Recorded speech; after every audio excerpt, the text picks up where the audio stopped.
Mtazamaji wa Kusaga TV, leo ni tarehe 29 ya mwezi wa 4 mwaka 2026. Hapa ni katika mtaa wa Olomokea uliopo katika kata Sinoni jijini Arusha. Unachokiona hapo ni mwili wa mtoto ambaye aliuawa siku ya jana kwa kuchinjwa,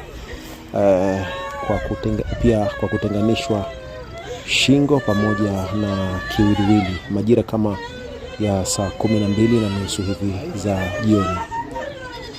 Taarifa mbalimbali ambazo zilisambaa zinaeleza kwamba baba anayefahamika kwa jina la Salimini alimchinja mtoto wake huyo, lakini baada ya hapo alijifungia ndani, huku mke wake akiwa ameenda dukani kwa ajili ya kununua mahitaji, lakini alivyorudi akakuta baba ametenda kitendo hicho. Tukio hilo ambalo limejitokeza jana, ambalo pia liliibua sintofahamu na taharuki, watu wakiumizwa na tukio hili. Tayari leo ni siku ya tarehe 29 ambapo mtoto huyu anazikwa katika nyumba yake ya milele. Wananchi mbalimbali wamejitokeza kwa ajili ya kwenda kumpumzisha mtoto huyu, kiumbe hiki chenye miezi 8 tu kuishi hapa duniani.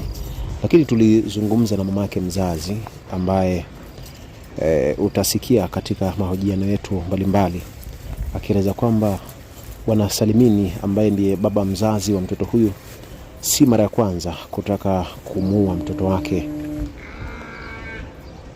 kwa sababu pia kwa mujibu wa maelezo yake amesema kwamba hata mtoto wao wa kwanza alinusurika kuuawa na Salimini kwa sababu alikuwa anataka amuue mtoto wa kwanza kwa kutumia mto, lakini baadaye mtoto huyo alipata msaada na hakuuawa. Na alipoulizwa, kwa mujibu wa mke wake, anasema kwamba ni mashetani tu yalimpanda. Bwana Salimini yeye ni mzaliwa wa huko Lushoto mkoani Tanga, ni kabila Msaba. Lakini kama unavyoona, wananchi mbalimbali wamejitokeza kwa ajili ya kwenda kumzika katika makaburi iliyopo katika kata hii ya Sinoni, na mwili huo ndio huo umebebwa kwenye kanga. Lakini hapa ndio makaburini ambako mtoto huyo anazikwa.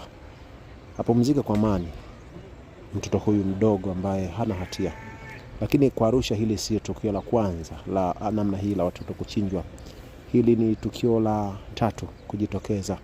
La kwanza lilikuwa mtaa wa Field Force kule Muriet, lakini la pili lilikuwa katika mtaa wa Muriet kata ya Sokoni 1, lakini hili limetokea katika mtaa wa Olomokea kata ya Sinoni Arusha. Endelea kufuatilia zaidi taarifa. Tutakuletea mahojiano baadaye ya mke wake, kwa sababu pia tulizungumza naye na viongozi mbalimbali wa serikali na wananchi wa Kilani.